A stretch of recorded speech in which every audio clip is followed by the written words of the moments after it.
Regan shito kare duaran. Reg me bech.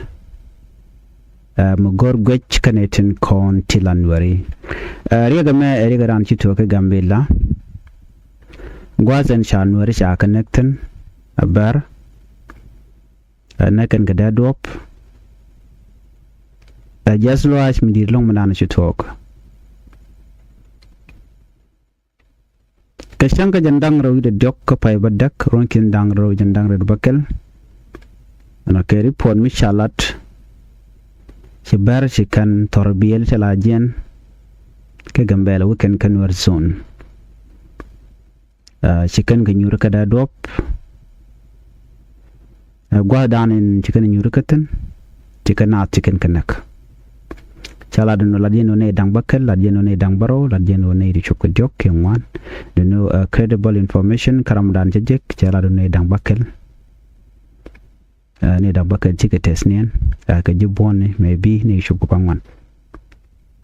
ko bran kul tikangech ka do badan na man na kan werten full information man dan bialing kimen banyodia bialing ka jen report man ko biya tega ngai kuma dan la roda jawan inshallah jene man be re doran ke gambela tarbila nen yana magwasa me ajin tarbila danen man cha nam nakre de dina nen neneka gwasa mo dinen wonke cha ka tiet chaga tiet gwada danen man barkanaten ko gorgan yerno dekan gerre kanak nande ne dial tare torbiya de kan chuna kan dial ko ber sharan ya deka nyin dob danen nakane enina chana guch gwada me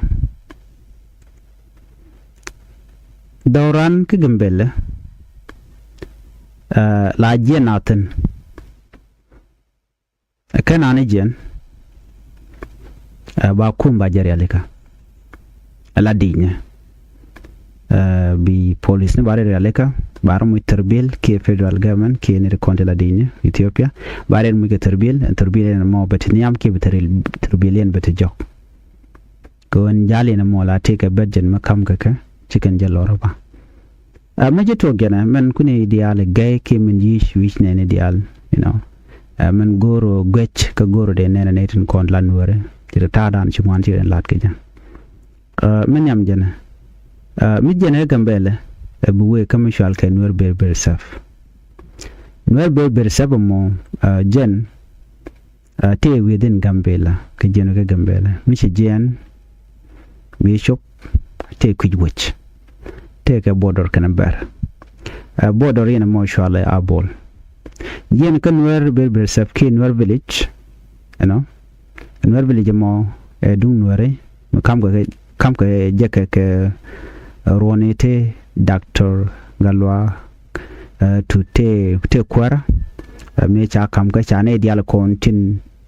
la nation and nationalities tentere doaran ke gambela tigi widang je to nur ka majority gora ke ber kala minority gor ke ber ne de shalga ti majang gor ke kumo gor ke opo then be islander be kulben islander to amarneten to oromiaten to durgol when ka far everybody the gambela diversity state ke region taram logo tene ideal tikaten but majority within gambela kanwari mijena mina jen wenamo bina we kabol so when village mo misharan wer village ke wer ber saf chwa kamna ko gwade dan ngar chawe bu doro roda moy ka gwada me ba doren balaten bi ka ho ken ke culture en ke libi kan kalaten chu baro ni moy ka gwaden chu nori roda moy ka gwaden majang ko mo opo eno chu ne dia ren moy ke village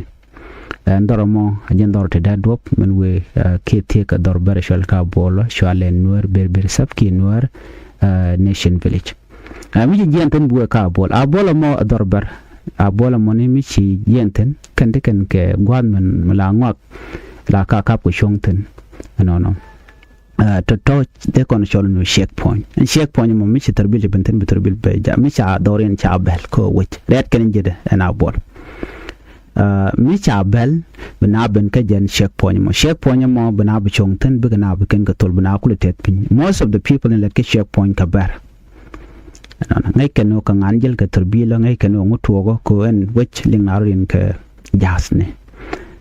bi tarbil be jen wana mo ana be kubi metot ke bridge be jongo kuch ni ka jen lo dara tarpam dara jenga deka tem shall pem tin track goda token goda konti like ni jiddu arodi na letten chete kan baratine kajan goda na kana nectin all the time mitering michito ano jen do ka bol bu ka jen checkpoint from checkpoint bi show tarpa ga kam nana jen ka bol ke checkpoint wodo kujimi ko en checkpoint e tara bol ka bola dorbar bishuwe amene mu bishop tarpam jeni tang bishop ke tang wo kujimi kali odon wore tera lami de jogo de mi shubon wana mi shub ke tang ka wodu korgan ke kalara taram tejin gwasama bi pole ni buga chong tarpam wana mone lo gwada ganka a ball all the time gwala na nakatan so be ngaje no jen gwada nan to rikten all the time mi chalonga kapchong anetin kontin lakwar gambal kid ne kontin takalwan ke tika power kan ne jidware ke barati shikan nan war ko ne kan ka amana bun ka jen shanga jan dang ro de dok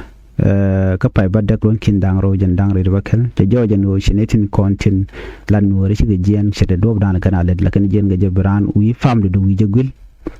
ko kwa jin ga gwanya gasa don na te kwakta nan ka kai tanke nan ka kurgin ke nan ka kanul zone anon wene ka wantoa wene ka akubeter gol an wana mo kelu kan go the call an wala kan wotan so jelen wore ka jan you know tele ne to ken don da labu so jan go dan ela rek la to katan ko ngai kan no do mo do no re karo tele bar mi jaltan by the way but the oriented da do yan gwadan leonatan so mi terbil je jena den cha na won da dop so official report shala ti min chalariya tiji baru wante gaten ko jandan lat ke berne changan men ber min ci kanal rekon keti bej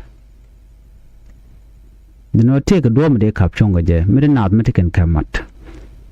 antel mat ka kan nore joy kel medit so kuje mon go be kori bane kapchongor kon mat ajena dana ci tore doaran ka gambela de continue akwar kon akamet kel kan kon ko de rikti de kapchong ajallo an medit long madan ci la re doaran ka gambela ko ci na ci luten an biateman